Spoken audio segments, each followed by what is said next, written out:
Pemirsa seri pemahaman Skriptura yang saya kasihi di dalam Kristus Yesus, kita akan membahas seri SPS ke-7 yang mengambil tema surat Galatia. Pada bagian keempat ini, kita akan membahas pasal 1 ayat 2b sampai dengan ayat 4 yang berbunyi, kepada gereja-gereja di daerah Galatia, kasih karunia bagimu dan damai sejahtera dari Bapa kita dan dari Tuhan Yesus Kristus.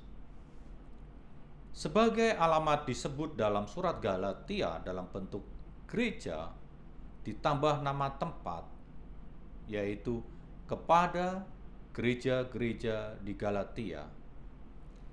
Oleh karena itu, hal ini membuktikan bahwa surat Paulus kepada gereja di Galatia bukanlah surat yang ditujukan kepada seseorang, melainkan bersifat kolektif.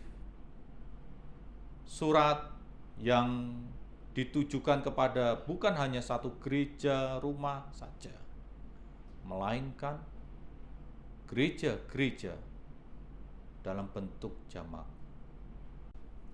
Di Galatia, Paulus mendirikan bukan hanya satu gereja saja, melainkan beberapa gereja-gereja kecil yang menyebar di daerah Galatia. Surat yang ditujukan ini merupakan surat edaran yang dibacakan di dalam kebaktian pada masing-masing gereja. Seperti halnya surat-surat yang lain, Paulus memberikan salam berkat kepada seluruh umat di Galatia yang berbunyi, kasih karunia bagimu dan damai sejahtera dari Bapa kita dan dari Tuhan Yesus Kristus yang telah memberikan dirinya bagi dosa-dosa kita untuk melepaskan kita dari dunia jahat pada zaman ini menurut kehendak Bapa kita. Galatia pasal 1 ayat 3 sampai dengan 4. Kalimat charis kai eirene merupakan bagian salam berkat yang biasa dijumpai dalam surat-surat kuno.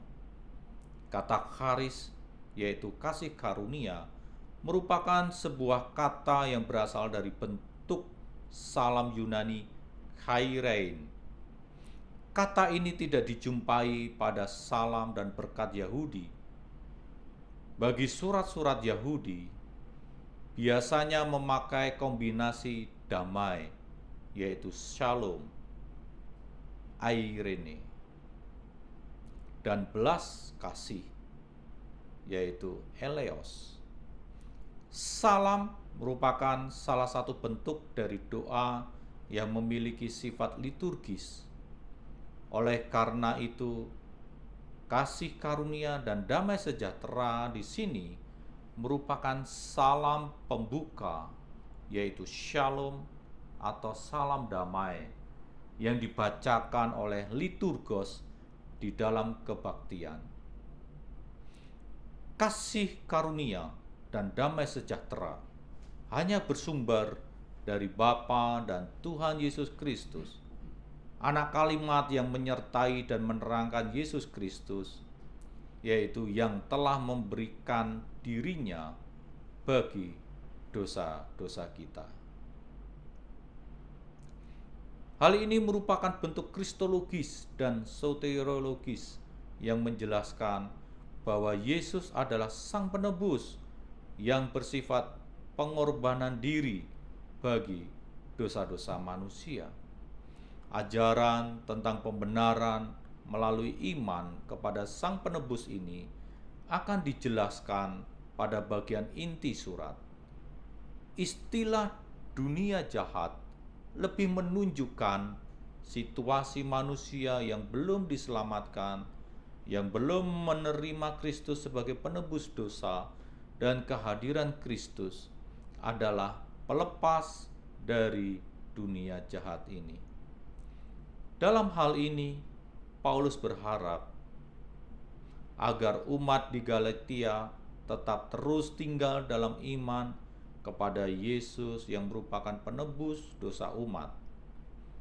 Kata menurut kehendak Bapa kita menunjukkan bahwa bentuk penyerahan diri oleh Yesus bagi korban tebusan tidak dapat dilepaskan dari Sang Bapa. Bahwa hal ini terjadi karena persetujuan dan kehendak penuh diri Sang Bapa sendiri. Amin. Soli Deo Gloria.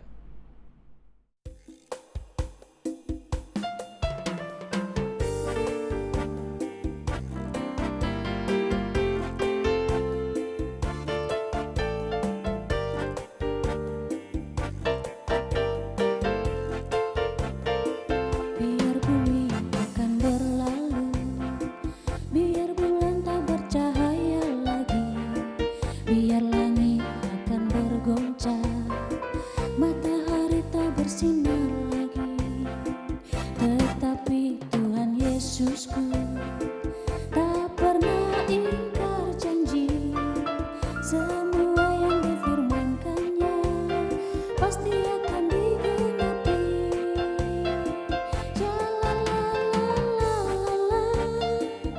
Aku cinta Yesus.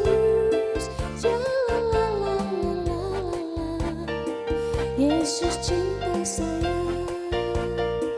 Biar bumi akan berlalu, biar bulan tak bercahaya lagi, biar langit akan bergoncang, matahari tak bersinar lagi. Tetapi Tuhan Yesusku tak pernah ingkar janji. Semua yang difirmankannya pasti akan digenapi.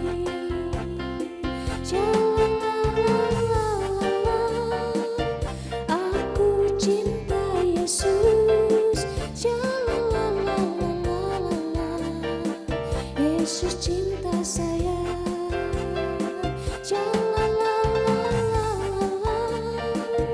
Aku cinta Yesus. Yesus cinta saya. Yesus cinta saya. Yesus cinta